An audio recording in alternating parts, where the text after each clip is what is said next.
Quiero rendir homenaje a un valiente, a un grande, a alguien que merece todo nuestro reconocimiento. Espinosa, no me mires con esa cara. No, está aquí expectante. Quiero rendir homenaje a alguien que lo merece y que espero que no sea el único, que sea solo el representante de una nueva casta de oyentes de Mindfax. Se llama Carlos Guillermo y nos ha puesto en los comentarios de Spotify que, viniendo de un lejano 2025, ha comenzado a escuchar los episodios de Mindfax desde el primero. Desde Si vivimos en una simulación, 6 temporadas. Lo que no sé... ¡Qué héroe! Vosotros ¡Qué valor! Ya, pero no, a lo mejor quedamos mal ahora, porque habrá cosas que digamos en 2020-21 que luego hayan sido, ¿no? Que hayan, ¿no? Mal. No sé, no le vamos a devolver el dinero. Ya, y lo que no sé tampoco es cuándo escuchará esta introducción, este homenaje. Porque si empieza en 2025, ¿a escuchar 2020 o 19? Pues dentro de 5 años. Ya, o sea, en 2030. Ya. ¿Y seguiremos aquí en 2030? Pues espero que sí. Bueno, ¿seguiremos aquí durante la próxima hora? Sí, eso seguro. Eso sí, pues dale la música. Buscamos los límites de la ciencia, el futuro de la tecnología, el alcance de la mente humana. Esto es Mindfax. Bienvenidos a Mindfax, donde cada semana buscamos los límites de la ciencia, de la tecnología y del aguante de nuestros propios oyentes y de lo que es el podcast. A ver cuánto aguanta, Yo. ¿Cuánto aguantamos, Jesús Callejo? ¿Tú le ves mucho futuro a esto? Sí. Es que esa analogía que estabas haciendo, ¿no? Si va escuchándolo de forma cronológica, cuando escuche este programa, a saber lo que habrá pasado. Esto me recuerda cuando estamos viendo la luz de estrellas como Sirio Betelgeuse, que a lo mejor ya están extinguidas. Estamos mandando un mensaje al espacio y al futuro, Espinosa. ¿Tú te das cuenta de la trascendencia de este momento? Siempre. Todas nuestras ondas electromagnéticas salen de la Tierra y viajan infinito por allí hasta los confines del universo conocido. Incluso Mindfax, que es el futuro de la ciencia y la tecnología. ¡Qué responsabilidad, Sergio Cordero! Estoy nervioso ahora mismo. Tremendamente. Nosotros estamos como seres cósmicos y vamos a mandar ese mensaje a la humanidad futura, si es que llega. Y además a la humanidad presente le vamos a mejorar un poco el mundo ayudando a la Fundación Clipstra a que luche contra las enfermedades raras, que es nuestra misión de esta temporada. Y ya que hablamos de mandar ese mensaje al futuro y al resto del universo, hoy en Mindfax precisamente hablamos de telecomunicaciones, de teléfonos, de satélites y hacia dónde va el futuro de esa comunicación. Vete tú a saber si interplanetaria o intergaláctica.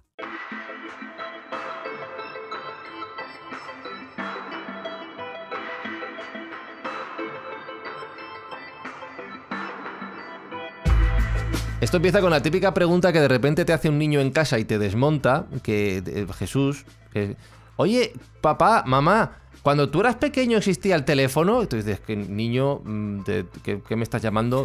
Pero ¿cuándo empezó esto de los teléfonos y de la comunicación a distancia? Bueno, pues empezó, iba a decir en el siglo pasado, hace 2 siglos, ¿no? Empezó en el... ¿A ti también te pasa que te sigues creyendo en el siglo XX? Por eso digo, siempre tenemos la tendencia, no, en el siglo pasado, sí, en el siglo pasado. Ha sido muchos años en el siglo XX, tío. Sí, eso es verdad. Madre mía, cómo pasa el tiempo. Pues fíjate, nos tenemos que ir a eso, al siglo XIX, donde ya se empiezan a hacer pues esos pinitos de intentar transmitir la voz y que te oigan desde kilómetros de distancia. Y aquí viene un poco la historia, también siempre curiosa, sabes que siempre hay una historia A y una historia B. ¿A quién se le atribuye el invento del teléfono? Ese dispositivo de telecomunicación, para transmitir señales acústicas a larga distancia. Y si preguntas eso en un colegio, pues todavía habrá gente que te dirá, sí, esto fue Alexander Graham Bell. Dice, Alejandro, para los amigos. Dice, pues no. Hoy ya sabemos perfectamente que fue un italiano, Antonio Meucci. Lo que pasa es que el pobre hombre no tenía dinero suficiente para hacer la patente, no tanto el prototipo, sino inscribirlo, ¿no?, en la oficina de patentes de Estados Unidos. Y como no tenía ese dinero en 1871, ahí lo dejó, y dejó la descripción, y en fin, esas dificultades económicas es la que aprovechó, ni más ni menos que un escocés, en este tal Alexander Graham Bell, y fue el primero en patentarlo formalmente, es decir, pagando los estipendios necesarios. Y durante mucho tiempo se pensó que efectivamente él había sido el descubridor, y no, él fue el que registra la patente, efectivamente basado en Antonio Meucci. Y tenemos que esperar al 2002, cuando el Congreso de Estados Unidos por fin reconoce de forma ya oficial que el verdadero inventor del teléfono fue Antonio Meucci, que por cierto no lo llamaba teléfono, le llamaba teletrófono. Teletrófono. Pues me suena mejor, el marketing sí. de naming ahí está un poquito... No. Este nombre, ahora que lo dices, creo que lo utilizó Manuel Bartual en su serie Biotopía, en su podcast, lo cual me hace pensar, le preguntaré si es una mención a propósito a Meucci. No sabía esto. Pues me imagino, porque yo creo que antes esa palabra no existía. Entonces, si él 3000. conoce esta intrahistoria, que me imagino que sí, del teléfono, ¿no? De cómo desde 1854, que es cuando lo diseña Meucci, hasta 1876, que es cuando lo patenta Graham Bell, pues como ves hubo muchos años donde el teletrófono pues estuvo ahí en vigor, pero nunca se llegó a patentar, o por lo menos a utilizar de una forma sistemática como se hizo.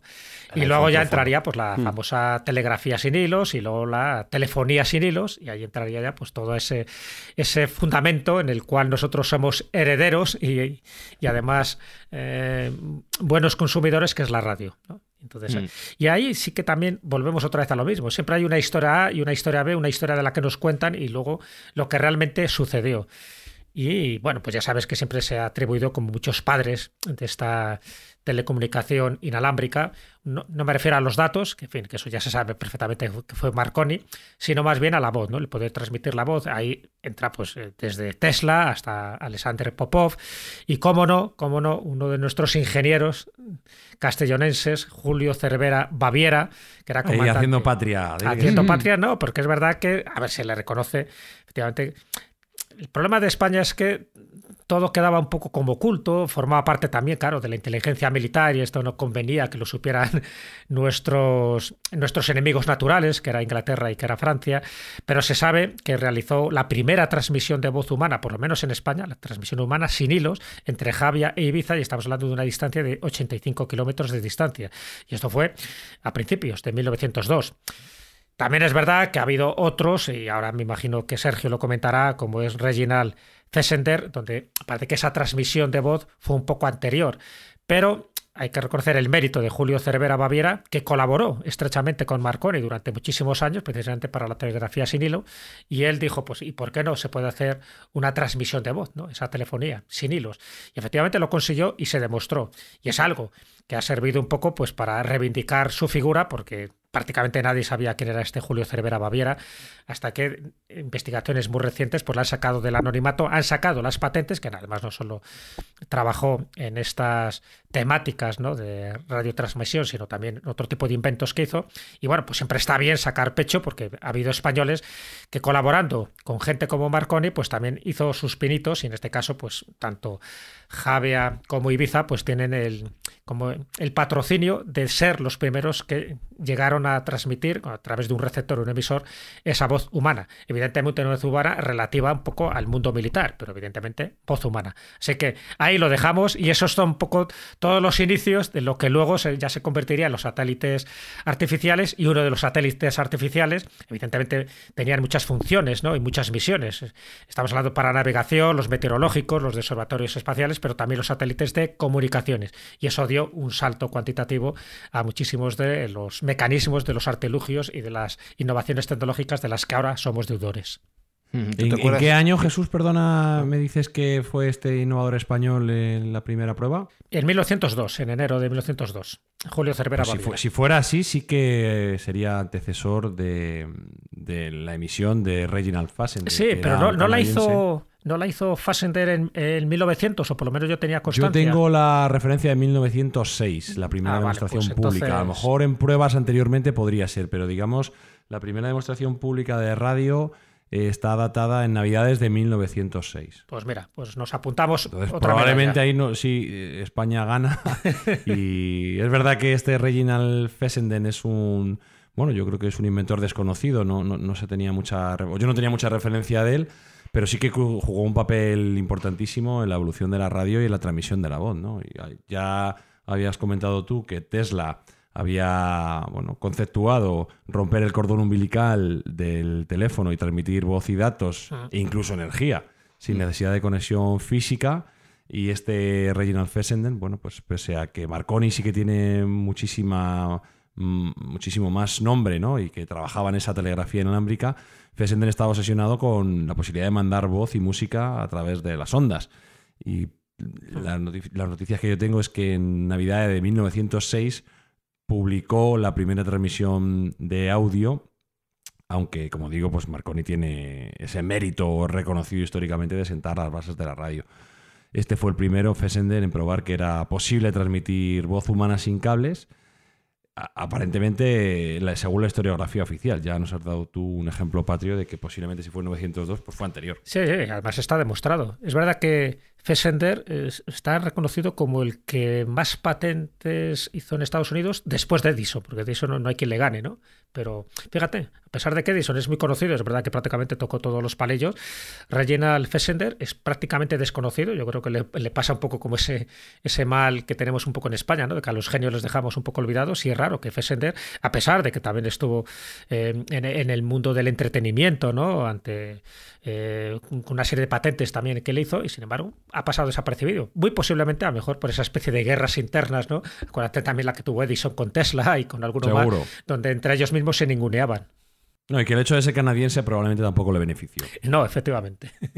Estamos hablando sobre todo de esa comunicación y la comunicación a distancia sin hilos, pero mezclamos el segundo concepto al que ya hacías referencia, Jesús, que es el del satélite, que esto cambia todo en muchas facetas, porque ya lo hemos visto muchas veces, quien domina los cielos al final también domina la Tierra, ¿no? Quien tiene el control de estar arriba, tiene el control de lo que está abajo, y los satélites han permitido controlar muchísimas cosas. Sí, eso lo sabe cualquier estratega militar, ¿no? El que tiene una posición elevada tiene más posibilidades de ganar la batalla, eso está claro. Si encima tienes un satélite, ¿no?, fuera de nuestra atmósfera, pues muchísimo mejor para controlar todo tipo de elementos, de movimientos y, por supuesto, de estrategias, si es que nos ponemos en malas. Pero lo bueno es ponerse en buenas, y ponerse en buenas, para eso están los satélites artificiales, que se llaman en contraposición a los satélites naturales que todos conocemos de nuestro sistema solar, ¿vale? Entonces ahí siempre, ya sabes que ha habido una guerra entre la Unión Soviética y Estados Unidos para ver quién era el primero que hacía algo, ¿no? En ese caso, dentro de la escalada y de la carrera espacial, los soviéticos tomaron ventaja con muchísimas cosas, y también con esta, ¿no?, del primer satélite artificial, que, como bien sabéis, el 4 de octubre de 1957 es fecha histórica, donde el Sputnik 1, lanzado desde el cosmódromo Baikonur, pues ahí, a partir de ahí se crea ya un momento especial y espacial, donde los rusos también se pusieron una medalla, y también donde los americanos empezaron a decir cuidado, porque ellos habían hecho el proyecto Vanguard, ¿no?, en unos años antes, pero los soviéticos, cuando anuncian este satélite, pues les dejó un poco en mantillas, ¿no? Yo creo que el Sputnik es el momento clave para darse cuenta de que cuidado, porque estamos hablando en plena Guerra Fría. Acordaros, en plena Guerra Fría es donde la imaginación se pone más en desarrollo para este tipo de cosas. Pero ahí se empezaron a dar cuenta que los satélites se utilizaban, o se podrían utilizar, para muchísimos propósitos. Y actualmente ya sabéis que hay unos 11.000 satélites actualmente en el 2025, y lanzados por más de 40 países, en concreto por España, ¿no? Ya sabéis que el primer satélite artificial de España fue el Intasat, en noviembre del 74. Mira, ahí tenemos, ahí tenemos los pitidos de satélite. ¿Este es el Sputnik? Sí. Ahí le Está tienes pitando el ahora, Sputnik. está ahí. Ahí le tienes. Mírale cómo Mírale. pita. Mírale. Ahí, que Sí. parece ahí una bola Parece con púas. un electrocardiograma más que un Una bola con satélite. púas. Ya no cabía, tío. Ah, Fijaos también que este sonido causó pánico aterrador en Estados Unidos, y se ha quedado también la frase del momento Sputnik como aquel momento en el que te das cuenta de que eres tecnológicamente inferior a tu competencia, ¿no? Y esto se ha hablado también del momento Sputnik de DeepSeek versus OpenAI, que se ha La semana comentado, pasada hablamos de esto. La semana pasada lo comentamos. Pues Que lo hemos grabado hace un rato, ¿vale? No, luego me echas a mí la bronca porque desvelo estas cosas. Se ha quedado ese momento Sputnik en el imaginario colectivo, ¿no? Y es que te caes del caballo como Pablo, dándote cuenta de que eres inferior a tu contraparte, ¿no? Y eso es algo curioso. Paga internet de Zuzquiza. Es que todo el rato te congelas, tío. Nosotros nos vemos, ¿vale? Vosotros no nos vais a ver porque no hacemos videopodcast y si queréis vernos las caritas hay que pagar, ¿vale? Todo lo que hay. Tenéis que venir a vernos en físico. Pero es que Izuquiza todo el rato se congela, se le quedan caras graciosísimas. Está como... Pues no sé, yo estoy aquí moviéndome, yo me muevo. A vosotros os pasa, es que no sé si solo me pasa a mí, pero quizás se congela. Sergio de vez en cuando lo veo, sí, que se nos queda ahí congelado. Ajá. Sí. Puede ser que estemos en medio de una conspiración para que no hablemos de estos temas y nos estén congelando todo el rato mutuamente las pantallas para que no podamos comunicarnos a distancia, que es el tema además del programa de hoy de Mindfax. ¿Puede ser? No tengo pruebas, pero no tengo dudas. Yo no lo creo, pero me queda muy bien el cebo como para cerrar esta primera parte. Que me haga así glorioso. Nos atacan. Nos atacan.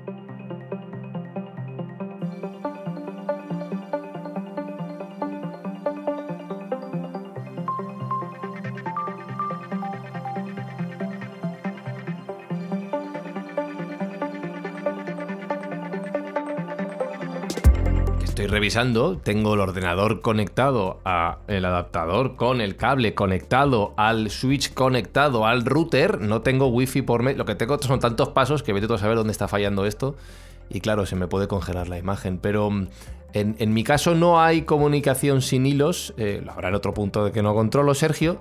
Pero ¿en qué momento a alguien se le ocurrió mezclar los dos conceptos que hemos mencionado, el del teléfono y el del satélite, para hacer este tipo de llamadas satelitales? Bueno, esta tecnología surge de la necesidad. Al final, la capacidad para llevar un cable físico es limitada. Hay muchos puntos de la Tierra donde no se pueden llevar y hay que crear una tecnología que pueda suplir eso.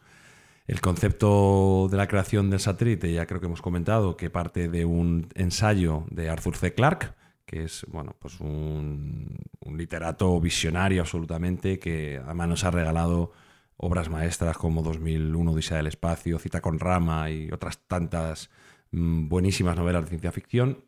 Las Fuentes del Paraíso, donde también conceptuaba el ascensor espacial, y otras tantas.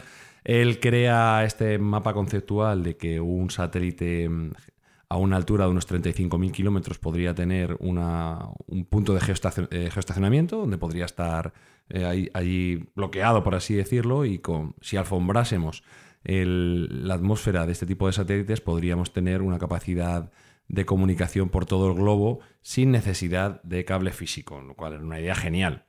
Idea que luego posteriormente devino en técnica y devino en tecnología, con lo cual pues se demostró que este modelo conceptual era válido y tenía una utilidad tremenda, porque bueno, pues simplemente, como hemos dicho muchas veces, lamentablemente en el ámbito militar, pues ya tenía un apego estratégico brutal y estaba más que justificada la inversión que fuera necesaria para realizar este tipo de comunicaciones. Hablo de submarinos, hablo de barcos, hablo de aviones, ¿no? Pero bueno, la idea de Clarke es de 1945, fijaros, ¿eh? O sea, sí, quiero decir que sí, te he dicho es años muy 50 anterior a los primeros satélites de comunicaciones, claro. Sí. Y además, de hecho, era un genio, Clarke era un genio. La órbita geoestacionaria, esa que tiene que estar por encima de esos 35.000 kilómetros sobre el Ecuador, se llama órbita Clarke, precisamente en honor a él. Pues por ser el bien primero. Nombrada está porque Arthur C. Clarke, solo por lo que nos regaló a nivel de disfrute entretenimiento, literario, sí, ya mereció la pena, pero es que además era un visionario tecnológico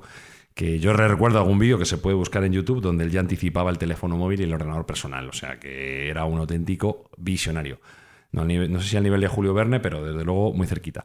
Bueno, lo que estaba diciendo es que en la década de los 60 ya se empieza a tomar esta idea definitiva de llevar la comunicación satelital a los puntos donde no haya cobertura terrestre física, ¿no? Y uno de los primeros hitos fue el lanzamiento del satélite Telstar, del cual ya hablamos en nuestro Museo de Glorias Espaciales. Esto fue en el año 1962, lo realizó la empresa AT&T en colaboración con la NASA y otras entidades de Estados Unidos, y la misión principal era la transmisión de señales de televisión. Esto fue el primer concepto, ¿no? Televisión entre Europa y Estados Unidos, que luego, pues, para la retransmisión de eventos y acercar el mundo, hacer el mundo un poco más pequeño, en resumen. Ya el Telstar demostró que el potencial de estas comunicaciones satelitales para enviar voz y datos, pues se podría hacer sin cables submarinos.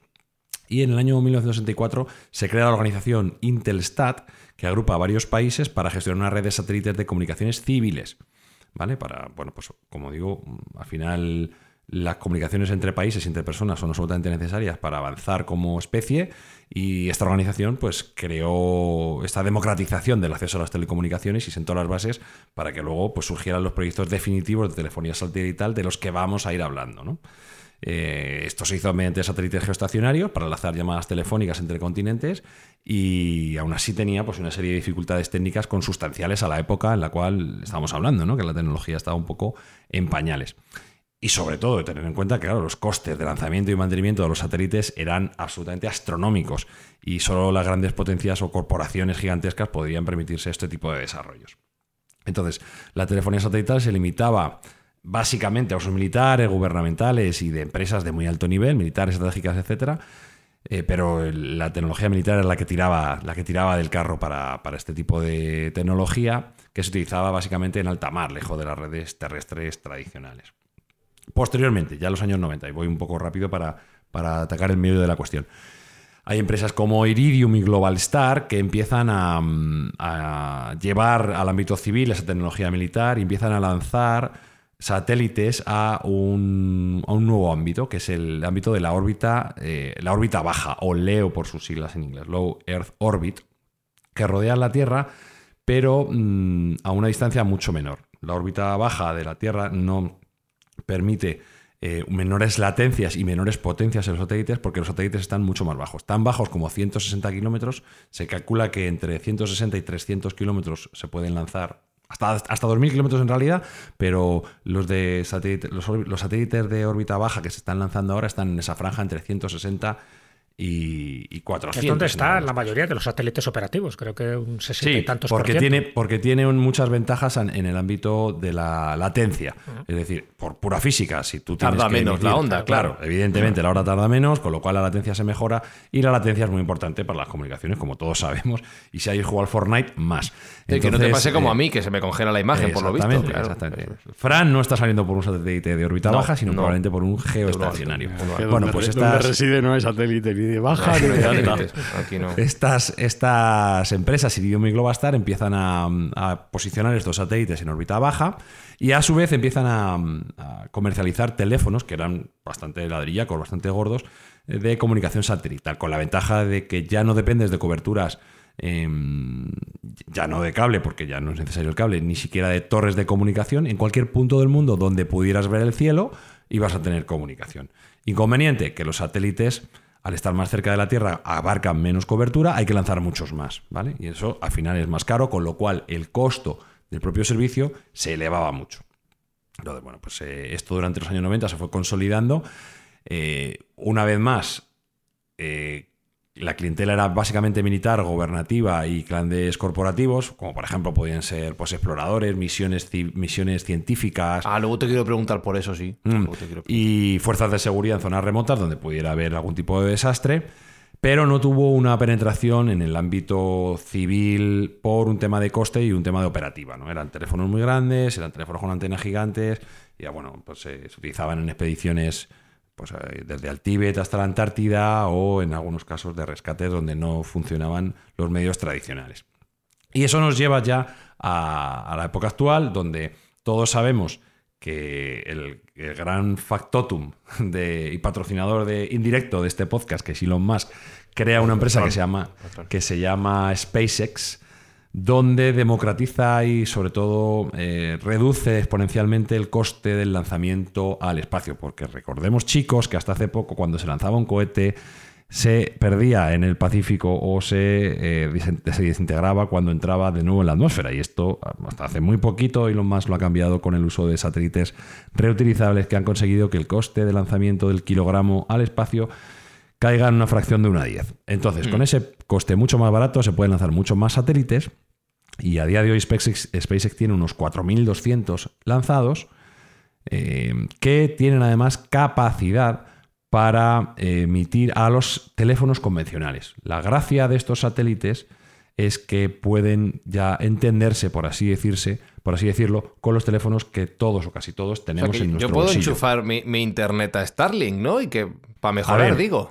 Casi todos los teléfonos estuve consultando a partir de 2000, si es a partir de 2023, ya son compatibles con las radios que tienen estos satélites. Es decir, del iPhone 14 en adelante y del Samsung Galaxy S22 en adelante, ya esos teléfonos son compatibles con esta tecnología satelital. Y de hecho, a día de hoy se estaba, hasta hace bien poquito, y bien poquito digo, hace 2 semanas, se estaba ofreciendo como un servicio de emergencia en el caso de Samsung y de Apple. Te quedas tirado en la montaña, no tienes dónde conectarte en una red convencional de telefonía móvil y tú sí podías mandar un texto a los servicios de emergencia correspondientes para que vinieran a rescatarte. Pero espera, porque te quiero preguntar justo por esto. Este punto que acabas de decir que es muy interesante. Antes has hablado de que el uso de los teléfonos satelitales convencionales estaba, bueno, no reservado, pero básicamente copado por exploradores, por servicios de inteligencia. Espi, tú y yo en nuestra experiencia en radio, pues nos hemos encontrado a gente que, yo qué sé, políticos o que no querían, o gente que por lo que sea no quería que... No, y con un armatoste que flipas. Esto es un teléfono satélite. ¿Qué es un teléfono? ¿Qué? Espérate, ¿cómo funciona esto? No, lo tengo que conectar. Entonces tenía que coger cobertura que tardaba lo suyo, eso tardaba. Sí. Y yo viéndolo y diciendo, ¿pero ¿y esto para qué sirve? Y no sé, corrígeme, Sergio, si me equivoco, pero se supone que es más... la cobertura es mejor en lugares, como ya has dicho, de difícil acceso para la telefonía convencional. Por otro lado, dicen que es irrastreable o mucho más seguro. Pero yo no sé si esto es real o es cosa de flipaos. A ver, las compañías que lo estaban comercializando en aquel momento sí que daban un servicio de privacidad mayor. Claro, a un coste elevadísimo, un coste mucho más elevado, pero también tiene que ver con que había muchísimo menos cliente, entonces era más difícil también de acceder a esa red, ¿no? A una red de telefonía, cualquiera que sepa un poquito de Linux y un teléfono móvil puede acceder a la red y puede conectarse con una celda e incluso hackearla en algún caso. Este tipo de satélites tenían una tecnología mucho más, una barrera de entrada mucho mayor y eran mucho más difíciles de hackear. Y entonces, bueno, pues sí, posiblemente tuvieran una privacidad mayor. Actualmente, en la tecnología que estamos ofreciendo, esta tecnología que estamos describiendo de conexión satelital para todo el mundo, porque casi todo el mundo tiene un teléfono que cumple con los requisitos y que además tiene un coste muy accesible. Acaba de lanzarse la primera jornada de este tipo de servicio, que es una tecnología mixta, es híbrida, ¿de acuerdo? Lo que te ofrece en este caso T-Mobile, que es quien lo ha lanzado, y lo ha lanzado además con mucho ruido durante la última Super Bowl, es un servicio en el cual tú te conectas a su red mientras haya cobertura, y cuando no haya cobertura, pues estás conectado con los satélites de Starlink. Entonces, en cualquier sitio del mundo, me gusta el claim que hacen es, si ves el cielo, tienes cobertura. Me encanta. Entonces, ya no tienes que estar preocupándote si eres montañero o si eres un aventurero o si vas a una parcela que no tengas cobertura, porque siempre vas a estar en ese aspecto cubierto por datos y por voz. Entonces, bueno, pues se acabó uno de los grandes problemas, que es que no tengo cobertura, que no te oigo, tal. Eso se ha acabado. El coste del servicio además es muy económico, $10 al mes. Me parece muy razonable. $10 al mes por aumentar esa cobertura extra que tú no tenías. Y además, una cosa adicional que también me ha gustado es, no tienes que ser ni siquiera cliente de T-Mobile. Si no eres cliente de T-Mobile, eres cliente de otra empresa, en lugar de 10 pagas 20, pero sigues teniendo el servicio. Con lo cual, pues se ha democratizado muchísimo este acceso a la cobertura universal, ¿no? Ya vas a tener cobertura en casi cualquier sitio. Ahora hablaremos de los tecnicismos y ahora comentaremos si el servicio que te ofrecen es exactamente el mismo o no que un teléfono convencional conectado a una antena terrestre. Y spoiler es no. ¿Tiene problemas o qué? No hay el ancho de banda no es el mismo.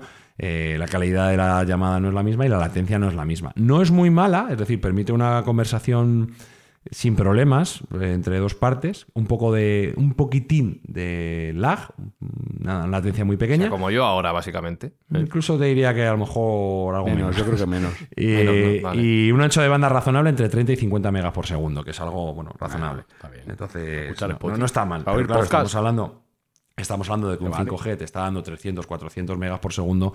Bueno, pues es mucho menor que una torre de comunicación convencional, pero es suficientemente bueno para texto, por supuesto, para mandar un audio, una llamada de voz, efectivamente. Entonces, bueno, pues nos hemos cargado de un plumazo, gracias a esta tecnología, el hecho de quedarse sin cobertura, que por cierto a mucha gente le vendrá mal porque era una excusa muy manida de cara a volver a casa tarde, ¿no? ¿Por qué no me cogiste el teléfono? Estaba el teléfono apagado. No, fíjate, es que estaba en un sitio, no había cobertura, tal. Habrá gente que no le compense mucho darse de alta en el servicio, ¿no? Pero bueno, eso va a traer unos componentes y va a traer unas consecuencias bastante interesantes que vamos a comentar. Bueno, para empezar traerá competencia, es lo que estaba pensando. Ya no solo que las compañías de los operadores móviles, como puede ser T-Mobile en Estados Unidos o cualquiera en el resto del mundo, se puedan sumar a esta iniciativa, sino que me imagino que entonces quizá en el futuro Starlink no sea la única compañía que se ponga a lanzar satélites para ofrecer estos servicios. Y veamos el cielo copado de satélites por todos lados dando vueltas. Sí, hay una competencia, hay una carrera en mandar satélites. Hay otro sospechoso habitual de nuestros podcasts que está ahí, que es Jeff Bezos, con su compañía Amazon, que está lanzando su constelación de satélites que se llama Kuiper y que quiere hacer un poco lo mismo. Aquí hay un peligro de extinción, y hablamos de esa extinción hace poco en Mindfast, hay un peligro de extinción para las compañías telefónicas tradicionales. Porque en el momento que la tecnología esté lo suficientemente desarrollada y haya suficientes satélites, tened en cuenta que Starlink tiene 4.200, pero quiere llegar a 40.000. ¡Adiós! Quiere llegar a 40.000. Entonces, en el momento que haya suficientes satélites en órbita baja, ¿qué necesidad tengo yo ya de torres analógicas normales? Ya igual me sobran, ¿no? Y las consecuencias que puede traer esto son muy interesantes. Imaginaros un futuro no tan lejano, de aquí a poco, donde la conexión a Internet es gratuita si usas X. Como los satélites son míos. Esto ya me está dejando de molar, No, bueno, a ver, ¿por qué? para usar X es gratis. Sí. Si quieres utilizar más servicios de Internet, paga. Pero el servicio de X yo te lo doy gratis. Parece bien. No suena mal. Estás sumando de un plumazo, si quieres, a 2.000 millones de personas que a día de hoy no están conectadas, y hablo de África y hablo de América Latina y algunos sitios de sudeste asiático, los estás sumando a ese cerebro global humanitario, donde antes no tenían voz ni voto, y ahora van a poder formarse, van a poder consumir, van a poder votar a Elon Musk. Votar a Elon Musk cuando toque, etcétera. Entonces, a mí me parece que es una buena noticia para la humanidad que haya una comunicación, aunque sea en este sentido, mucho más económica y mucho más democrática. Vale, o sea que una de dos. O votamos a Elon o votamos a Bezos. O vamos a poder votar a otro. Va a haber otras... Me imagino que China... Evidentemente podemos votar a Winnie the Pooh también, claro, ¿no? eso iba a preguntar yo. ¿Y China no tiene previsto poner cosas de estas? Sí, lo tienen previsto, pero claro, ¿quién tiene la tecnología del reuso de lanzadores? Ya. Patrón. Ya. Pues ya está. Pues ya os habéis contestado vosotros mismos. Mandar un cohete y que se caiga al Pacífico, que se desintegre cada vez, no es rentable. Yo puedo mandar satélites muy baratos porque reutilizo mis cohetes. Si no tengo esa tecnología, no puedo hacerlo. Entonces, no es una cuestión de querer, aquí es una cuestión de poder. Claro, pero al final es una tecnología que se replica, ya lo verás tú, lo que van a aprender. Sí, pero de momento tienen lo que llaman los americanos el foso, ¿no? El mode tecnológico. Tienen esa ventaja competitiva de años. Recordemos que Starlink, SpaceX lleva lanzando satélites reutilizables o fases reutilizables 4 o 5 años con éxito. Eso en tecnología es una eternidad, ¿eh? Y nadie hasta ahora ha sido capaz de replicarlo, aunque los chinos lo han intentado. Entonces, la ventaja competitiva fundamental es que yo puedo y tú no. Con lo cual, a mí eso me da una capacidad de llegar antes que tú, que ya cuando quieras, como ha dicho Jesús, cuando tú quieras llegar, yo ya tengo copado toda la estratosfera y no hay posibilidad de que tú... no hay espacio físico para poner tus satélites. Bueno, los chinos han puesto un orbitador, un vehículo en la cara oculta de la Luna. Ojo, eso no lo ha hecho nadie, ¿eh? No hay que despreciar. Bueno, los americanos lo hicieron hace ya 70 años. Pero no en la cara oculta de la Luna. No en la cara oculta, efectivamente. Pero bueno, en este caso, esta tecnología parece que va de la mano de poder reutilizar los satélites lanzadores. Porque si no, al final es disparadamente caro, ¿no? Se va de madre. Y aquí lo que estamos hablando es de reducir costes. De reducir costes a tal ámbito de que la conectividad sea gratuita. Por lo menos la básica. Pero esto supone el hundimiento de las empresas de telefonía. Sí. De hecho, si tú miras la cotización de las empresas de telefonía en Estados Unidos, no para de crecer. O sea, el mercado descuenta de que en algún momento van a estar obsoletas. Sí. Entonces, ¿cambios de paradigma? Pues por supuesto, vamos a empezar a pagar nuestra tarifa de teléfono en lugar de a los operadores habituales, pues al señor Elon Musk o al señor Bezos en el ámbito de Amazon. Yo creo que el modelo pasa por un modelo freemium. La parte básica es gratis, la conectividad básica, los datos, los textos, a lo mejor algún vídeo en baja calidad es gratis. Si quieres a partir de ahí más cosas, ya me pagas. Verifica tu usuario. Sí, definitivamente. Ponte el check azul, ¿no? Madre mía. O sea, que vamos a ir a que haya un monopolio de la comunicación. Pero esto va a pasar un poco también como las frecuencias radiofónicas. Tendrá que haber también una regulación, ¿no? Me imagino, de rangos de frecuencia o bandas, donde va a haber una regulación, se muevan, sin duda alguna. Si vamos a pero triplicar... ¿quién le pone el cascabel al gato? ¿Quién regula la parte superior de la atmósfera, la estratosfera? ¿Quién lo regula? ¿A quién pertenece? Hay unos convenios y hay unos parámetros, pero es mucho más fácil regular una legislación estatal. Este es mi país y se hace así.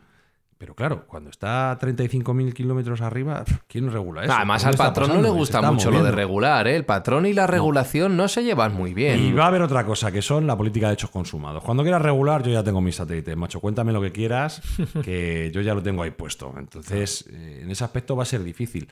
Por una parte, no me disgusta el ámbito de la regulación. Se ha demostrado que suele matar el avance tecnológico, pero por otra parte no deja de ser una amenaza para los que no estén del lado, entre comillas, bueno de la historia. ¡Alto a la policía de la estratosfera!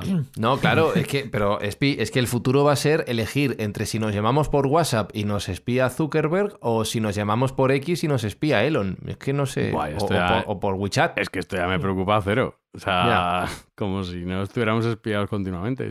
A mí lo que más me motiva, ya me da igual. honestamente, de esta tecnología lo que más me motiva es lo que os he comentado, la posibilidad de sumar 2,2 mil millones de personas que anteriormente no tenían capacidad de interactuar con el resto del mundo porque no estaban comunicados.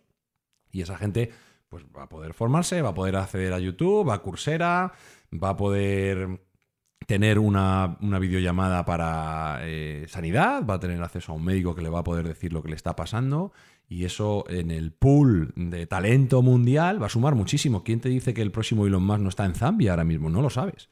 Entonces, todo lo que sea sumar mentes a ese Internet de mentes que estamos creando me parece interesantísimo, y creo que va a reforzar la capacidad tecnológica de crecer exponencialmente. Callejo, te veo muy interesado, asintiendo con la cabeza. Sí, porque siempre me ha llamado la atención, ¿no?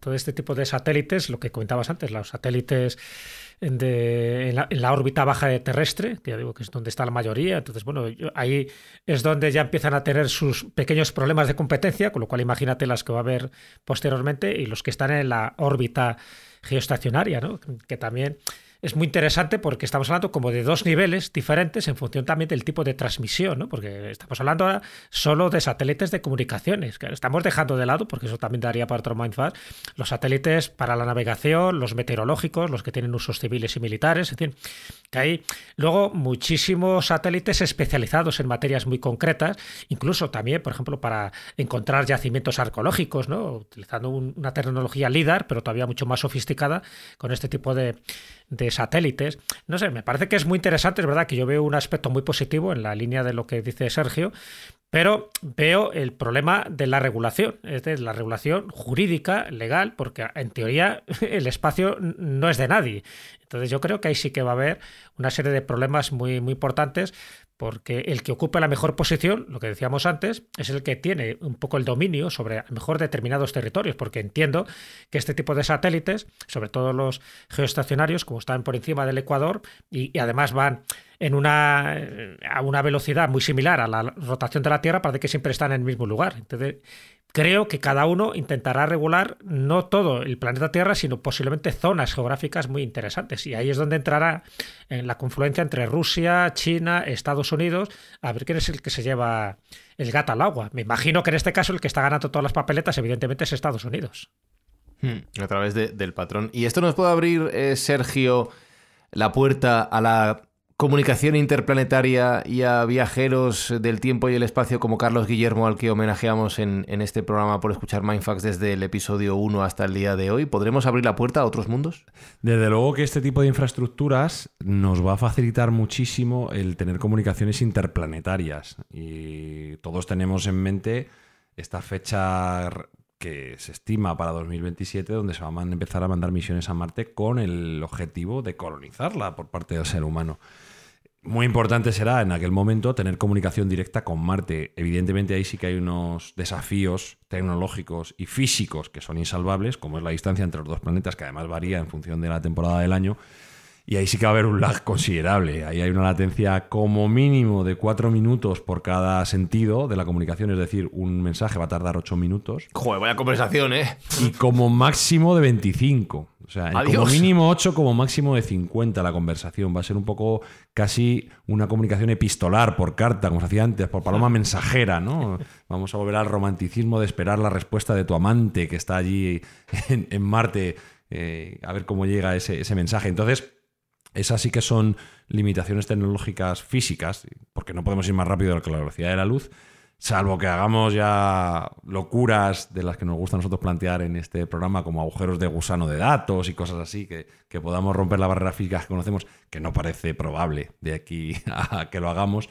Pero sí, definitivamente el tener una red ya satelital, eso nos va a permitir tener la fundación para poder interconectarnos con o bien nuestro satélite de la Luna y sobre todo la primera parada dentro de esta expansión planetaria que tenemos, que es Marte. Sería el primer paso para poder una comunicación interplanetaria. Bueno, de hecho, estas ondas espaciales se pueden considerar también satélites, ondas espaciales que están orbitando, pues eso, alrededor de la Luna, de Marte, las que van a estar orbitando alrededor de los distintos planetas como Júpiter, Saturno, incluso las que van a orbitar alrededor del Sol, ¿no? Esas órbitas heliocéntricas, que yo creo que también es otra variante de estos satélites artificiales, porque al final el satélite artificial es todo aparato humano inteligente que tú mandes al espacio y que tenga una misión específica. Así que eso nos daría también para otro Mindfax, ¿no? Esas ondas espaciales que están orbitando alrededor de otros planetas, donde están intentando, que es la parte que yo quería llevar, donde están intentando entrar en comunicación a través de estas frecuencias radiofónicas con supuestas inteligencias extraterrestres, un poco lo que se llaman las biofirmas o tecnofirmas, ¿no? Intentando también decir, ya que estamos mandando mensajes no solo para la Tierra, sino también mandando mensajes para otros lugares, a lo mejor hay otras culturas, otras civilizaciones inteligentes que son capaces de transmitirnos sus señales, o que también dicen los más avezados que mandar señales por radio es como mandar señales en la prehistoria, es decir, que posiblemente estamos mandando señales que ya estas civilizaciones extraterrestres han pasado olímpicamente de la radio y tienen otro tipo de frecuencias que nosotros ni siquiera podemos imaginar. Hay otro uso para este tipo de, que se me olvidaba, de comunicaciones satelitales que por desgracia hemos visto en el último mes en Estados Unidos, que es el uso en emergencias y desastres naturales. Sí. Estos fuegos que ha habido en California han arrasado con todo y entre las cosas que ha arrasado ha sido las torres de comunicaciones, con lo cual ha dejado en blanco, incomunicado a toda esa población. Bueno, pues gracias al uso de satélites Starlink y la aportación de Elon Musk, que en este caso ha sido gratuita, de ese tipo de dispositivos de comunicaciones, tanto las fuerzas de seguridad como los propios habitantes de la zona se han podido comunicar con sus seres queridos y han podido salvar vidas. Entonces me parece que también es un ámbito destacable dentro de esta tecnología. Pues seguramente hablemos mucho de comunicación interplanetaria en los próximos meses, años de podcast, con todo el asunto de Marte aún por desarrollarse. Espi, nunca te he contado, y es una sugerencia para el final de este programa, sí, que hay una canción que me gusta mucho, que me parece un juego de palabras maravilloso, de Chayanne. Sí, tiene una canción que se llama Humanos a Marte. Me parece un juego de palabras precioso que une Mindfax con el amor y con mi gusto. Pero maravilloso de la música. Eso tiene derechos, tío, no lo podemos poner. Es verdad, ya. Tiene derechos, es por eso, ¿no? Solo es por los derechos, no es porque vomites al escucharlo, ¿no? No es por... Me lo pensaré. Vale, piénsatelo. Me lo voy a pensar mientras despides el programa, si se pone eso al final o no. Pero es que tiene derechos, tío. Si nos tiran el episodio con lo guay que ha estado este... Sería una pena que nos tiraran el episodio por Chayanne, ¿verdad? Tío. Claro. Bueno, tú piénsalo. Me lo voy a pensar, venga, va.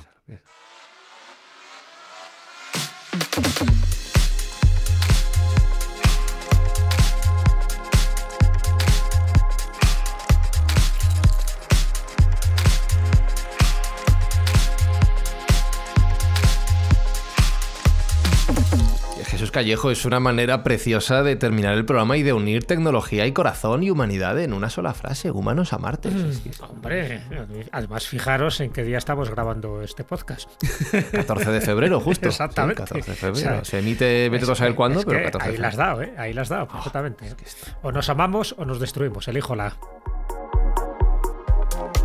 Somos unos románticos, Espinosa, no lo podemos evitar. Ya, o yo, por lo menos. No, y Jesús lo sabe también. Tú no.